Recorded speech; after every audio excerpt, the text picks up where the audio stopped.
సర్వకృపానిధియగు ప్రభు సర్వజనులను పరిపాలిస్తున్నటువంటి రాజు, నిరంతరము స్తోత్రార్హుడైనటువంటి ప్రభువులకు ప్రభువు, రాజులకు రాజైనటువంటి దేవుని పేరిట తిరిగి మరొక సాయంత్రకాలము గ్రంథ ధ్యానాల సమయంలో మనమంతా కూడా సమకూర్చబడి ఉన్నాం. తిరిగి మనకిచ్చినటువంటి ప్రభు సమయాన్ని బట్టి కీర్తనను మనం ధ్యానం చేసుకుంటున్నాం. కీర్తన గ్రంథములలో 4వ కీర్తన 2వ చరణాన్ని ఈరోజు ధ్యానం చేయబోతున్నాం. ప్రభు బిడ్డలుగా కూడి ఉన్న మీకందరూ కూడా ప్రభు పేరిట మరి శుభవందనములు తెలియచేస్తూ ఉన్నాను. ప్రియమైన దేవుని బిడ్డలారా, ఈ సమయంలో దేవుని యొక్క వాక్యాన్ని మనం చదువుకొని ప్రార్థనాపూర్వకంగా ఆత్మీయ మేలు కొరకై ధ్యానం చేద్దాం. పరిశుద్ధ గ్రంథంలో నుంచి కీర్తనలు 4వ కీర్తన 2వ చరణాన్ని నేను చదువుతున్నాను. నరులారా, ఎంతకాలము నా గౌరవమును అవమానముగా మార్చెదరు? ఎంతకాలము వ్యర్థమైన దానిని ప్రేమించెదరు? ఎంతకాలము అబద్ధమైన వాటిని వెదకెదరు? కృపగల తండ్రి, పరిశుద్ధుడా, నీ యొక్క పరిశుద్ధ గ్రంథంలో నుంచి మేము ప్రతిరోజు కూడా సాయంత్రకాల సమయమందు గ్రంథ ధ్యానాలలో ఎంచుకున్నటువంటి మీ అనుమతిని బట్టి కీర్తనలను మేము ధ్యానం చేయటానికి మీ యొక్క సెలవు ప్రకారముగా ధ్యానం చేస్తున్నాం. ఈ సమయంలో చదవని మాటలను మీరు ప్రభా వివరించి బోధించండి. ప్రతి బిడ్డకు కూడా ఈ మాటలు ఆశీర్వాదకరంగా దీవెనకరంగా ఉండునట్లుగా చేయమని యేసుక్రీస్తు నామములో అడిగి వేడుకుంటున్నాము తండ్రి, ఆమేన్. ప్రియమైన దేవుని బిడ్డలారా, ఈ యొక్క కీర్తన మరి సాయంత్రకాలపు మరి గ్రంథ కీర్తనగా పండితులు భావించేటువంటి వారు. ఇక్కడ మరి దేవుడు మాట్లాడేటువంటి మాట ఏంటంటే, మరి నరులైనటువంటి మీరు ఎంతకాలము నా యొక్క గౌరవమును అవమానంగా మార్చెదరు? ఆయన ఘనత వహించినటువంటి దేవుడు, ప్రభావం కలిగినటువంటి ప్రభు. అలాంటి దేవుని యొక్క బిడలగా, ఆయన చేత రక్షించబడినటువంటి వరముగా, ఆయన ప్రజలముగా, ఆయన మేపు గొర్రెలముగా ఆయన యొక్క మేలు అనుభవిస్తూ మన యొక్క ప్రవర్తన, మనం జీవించే జీవితము అది ఆయనకు మహిమ కలుగునట్లుగా, గౌరవము తెచ్చిపెట్టేటట్లుగా ఉండాలి. కానీ మానవుడు అలా చేయకుండా చేసేటువంటి మరి పనులు, మాట్లాడేటువంటి మాటలు అన్నీ కూడా దేవునికి అవి అవమానము తెచ్చిపెట్టేటట్లుగా, దేవునికి అవమానము కలిగేటట్లుగా మానవుడు ప్రవర్తిస్తూ ఉన్నాడు. రెండవదిగా, ఎంతకాలము వ్యర్థమైన దానిని ప్రేమించెదరు? సమస్తము దేవుని వలన కలుగుతూ ఉండగా, దేవుని యొక్క అనుగ్రహము పొందుకొని మరి జీవిస్తూ ఉండగా, మానవుడు దేవుని విడిచిపెట్టి వ్యర్థమైనటువంటి వాటిని ప్రేమిస్తూ, వ్యర్థమైన వాటిని ఆశిస్తూ ఉన్నటువంటి వాడుగా కనిపిస్తున్నాడు. మూడవదిగా, ఎంతకాలము అబద్ధమైన వాటిని వెదకెదరు అని అంటారు. వెతకవలసినటువంటిది ఎవరిని వెతకాలి? సమయం ఉండగానే ఎవరిని చేరుకోవాలి అనేది పక్కన పెట్టేసి, అబద్ధముగా చెప్పబడుతూ అబద్ధముగా పలుకుతున్నటువంటి వాటిని వెదకటము, ప్రేమించటము అనేది చేస్తూ ఉన్నారు ఇందును బట్టి ప్రభు అంటాడు, ఎంతకాలము అలా చేసుకుంటూ వెళ్తారు, ఎంతకాలము ఆ విధంగా మీరు ప్రవర్తిస్తూ ఉంటారు, ఎంతకాలము మీరు గ్రహింపు లేకుండా మీరు నష్టాలు తెచ్చిపెట్టుకుంటారు. పైగా వీటన్నిటిని బట్టి మీరు నా నామము దూషణ పాలు చేస్తున్నారు. దీని మెల్ల మిమ్మల్ని బట్టి నా నామము దూషించబడుతున్నది కదా. అలాగా చేయకూడదు. అలా ఎంతకాలం చేస్తారు? మీకు ఎంత అవకాశం ఇచ్చినా, ఎంత సమయం ఇచ్చినా, మీ పట్ల ఎంత ఓర్పు కలిగి ఉన్నా, ఎంత దీర్ఘశాంతం చూపించినా ఇంకా మీరు తెలుసుకోకుండా ఉంటే చివరికి మీరు మరి తెచ్చుకున్నటువంటి కష్టాలు, బాధలు, శ్రమలు, రోగాలు, శాపాలు, దరిద్రాలు, మరి ఇంకా పోయే కొంది పతనాలు, జరగకున్నటువంటి అపాయాలు, ఇవన్నీ కూడా మిమ్మల్ని ఆవరిస్తాయి. అవి మీ మీదకు దాడి చేస్తాయి. కనుక మీరు నాకు వ్యతిరేకంగా వేరుగా ఉండి చేసేటువంటివి మానుకోండి అన్నట్టుగా ప్రభు తెలియచేస్తున్నారు. ఈరోజు వ్యర్థము అనే దాని గురించి చూసినప్పుడు, వ్యర్థమైనటువంటి మాటని తెలుగులో ఇంకా తెలుగు టు తెలుగు తర్జుమా చూస్తే పనికి రాని, ఫలించలేని, ప్రయోజనము లేని, లాభము అనేది లేకుండా ఉండేది. ఈ క్రమంలో దేవుని చిత్తానికి విరోధముగా చేసేటువంటిదన్నీ కూడా వ్యర్థమే. అలాగా మాట వ్యర్థమే, చూపు వ్యర్థమే, ఆలోచన వ్యర్థమే, విగ్రహము, విగ్రహారాధన వ్యర్థమే. మరి వ్యర్థమైనటువంటి వాదనలు, మాటలు పెట్టుకుంటూ ఉంటారు. ఇవన్నీ కూడా ఈరోజు మన జీవితంలోంచి తొలగిపోవాలి.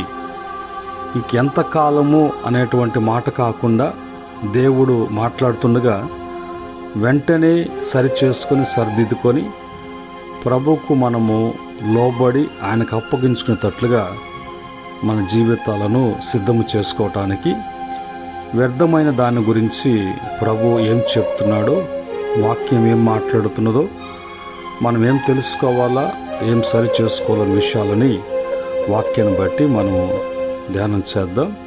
యోబు గ్రంథము 15వ అధ్యాయము 4వ వచనంలో 3 నుంచి 6 వరకు చూసినా మనకు అర్థమవుతుంది.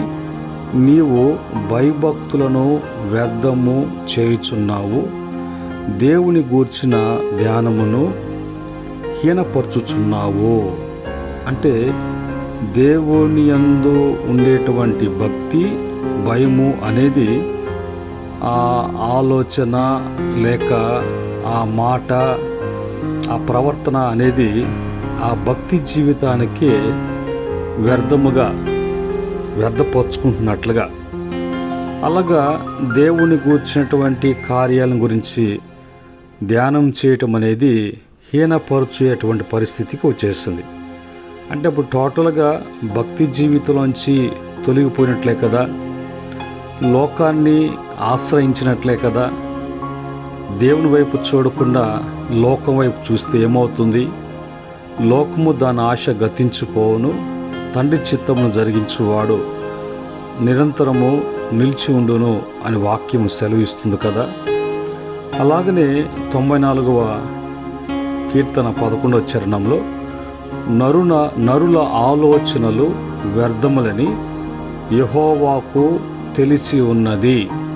మనిషి ఆలోచించేటువంటి అది ఏ ఆలోచనైనా మానవుని యొక్క ఆలోచన ఉంటే అది వ్యర్థమో.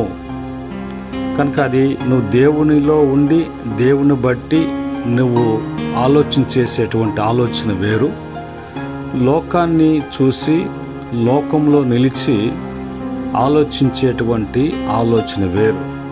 అలాంటి ఆలోచన కలిగినటువంటి నరుడు ఆలోచన అవన్నీ కూడా వ్యర్థములు అని ప్రభువుకు అవన్నీ తెలిసి ఉన్నాయి. కనుక అందును బట్టి ప్రభు ఆయన అవన్నీ మానుకోండి, అవన్నీ విడిచిపెట్టండి, మీ జీవితానికి ముప్పు తెచ్చి పెడతాయి.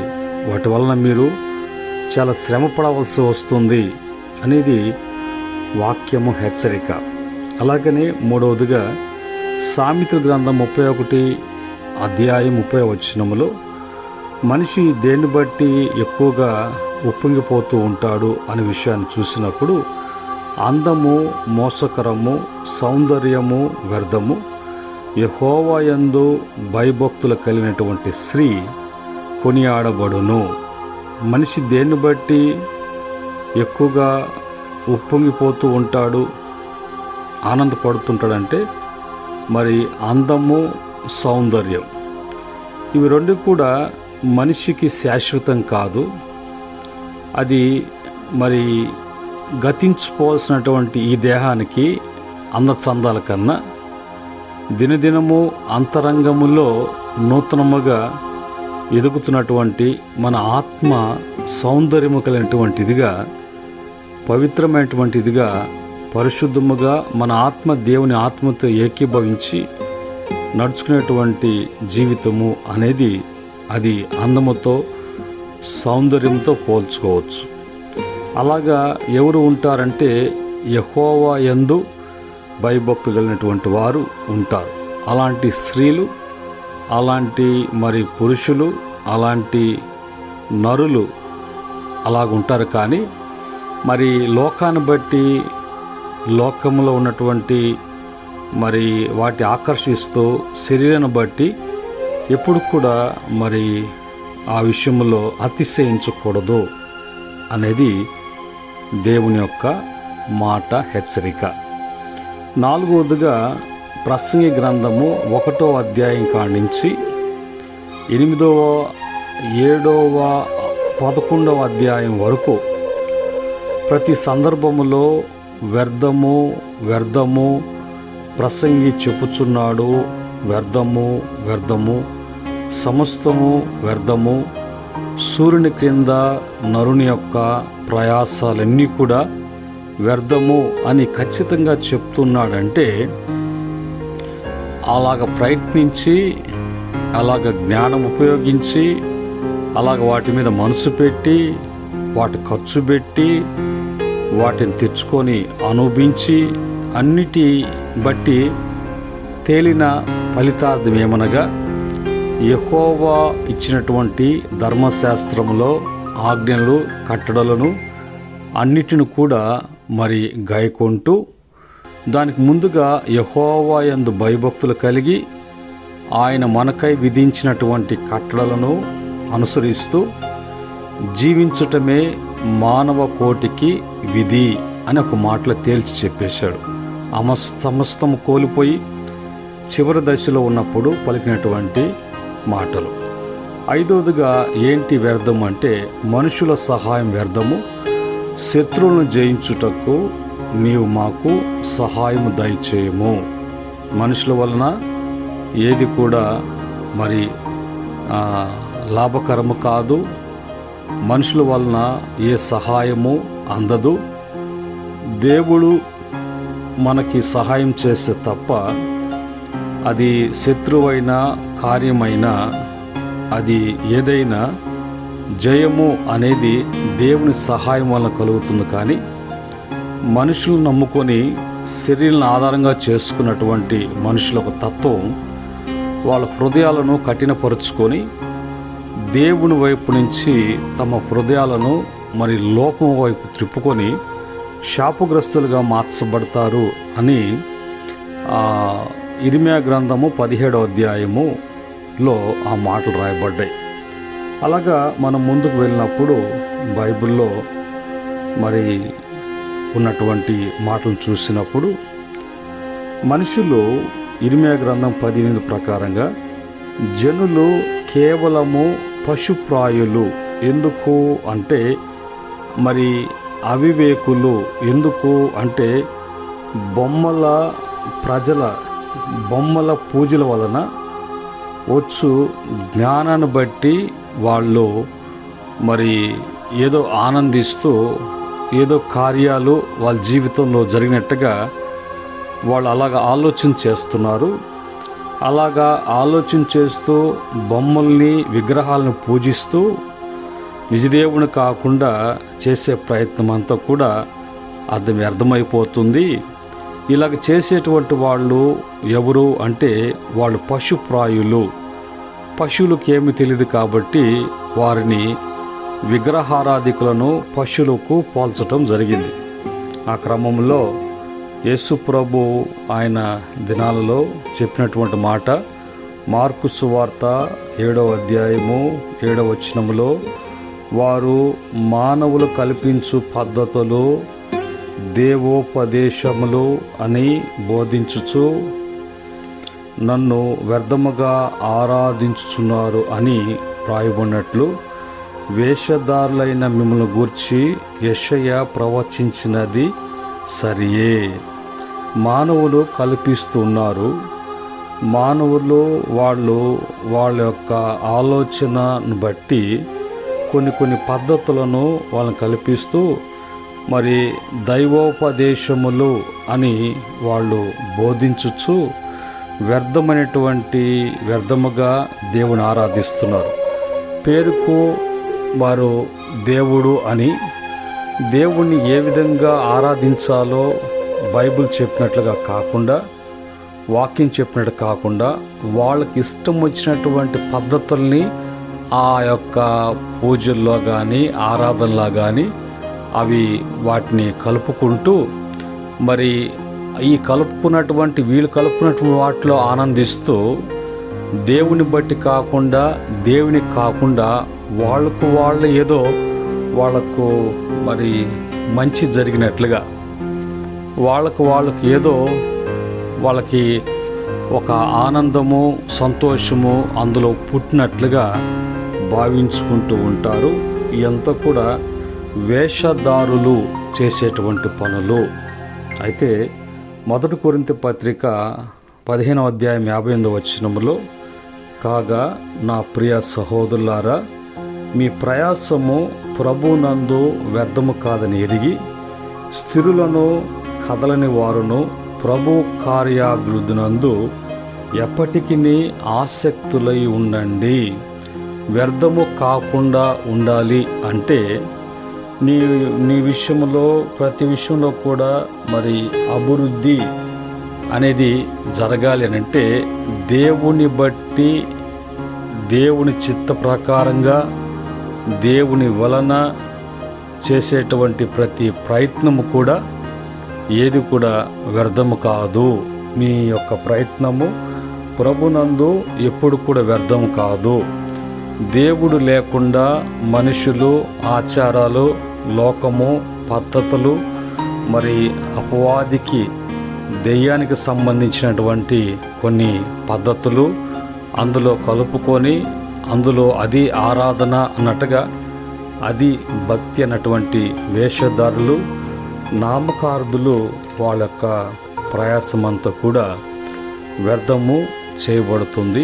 ఇలాగ ఎంతకాలం చేసి మీ జీవితాలకు నష్టం తెచ్చుకుంటారు? అందుకు తీతు పత్రిక 3:9 ప్రకారంగా అవివేక తర్కములను, వంశావళులను, కలహములను, ధర్మశాస్త్రం గూర్చినటువంటి వివాదములను, నిష్ప్రయోజనమును వ్యర్థములై ఉన్నవి కనుక వాటికి దూరముగా ఉండవలెను.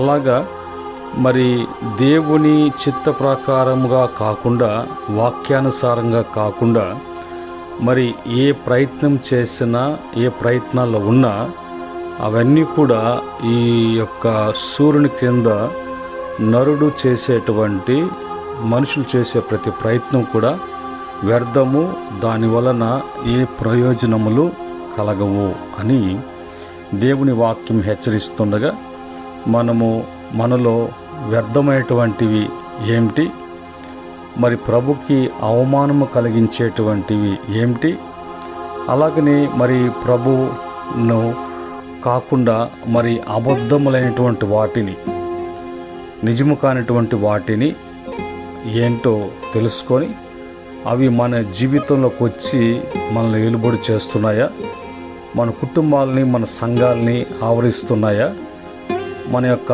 ఆత్మీయ స్థితిని పతనం చేస్తున్నాయా అని ఒకసారి వాక్యాన్ని బట్టి పరీక్షించుకొని సరిచేసుకొని ఏది చేసినా కూడా క్రీస్తు యేసునందు మనం చేయనట్లుగా, దేవుని చిత్త ప్రకారము జరిగించినట్లుగా, ప్రభు యొక్క చిత్తము లేకుండా అది ఆలోచన ఉండొచ్చు, మాట ఉండొచ్చు, ప్రవర్తన ఉండొచ్చు, జీవితమై ఉండొచ్చు, మరి ఏదైనా ఉండొచ్చు. ఆయన ఇష్ట ప్రకారంగా కాకుండా మనుషులు ఆచారాలు పద్ధతులను తీసుకొని పెట్టినప్పుడు అక్కడ దేవుని సన్నిధి, దేవుని ఆత్మకార్యం కాకుండా సాతాను యొక్క ప్రభావము అక్కడ పనిచేస్తూ ఉంది. అందును బట్టి చెదిరిపోవటము, చెల్లాచెదరం అవటము, వారిలో నిజమైనటువంటి ఆత్మీయత లేకుండా పోవడము, వివాదాలు, వ్యతిరేకతలు, పోరాటాలు అలాంటివన్నీ కూడా ప్రవేశపెట్టబడి వారి జీవితాలు పతనానికి కాకముందే ఇంతకాలము చేసిన చాలు, ఇంకెంతకాలము చేయకుండా ఈ వాక్యాన్ని బట్టి సరిచేసుకున్నటువంటి కృప దేవుడు ప్రతి బిడ్డకు కూడా అనుగ్రహించునుగాక. ఆమేన్.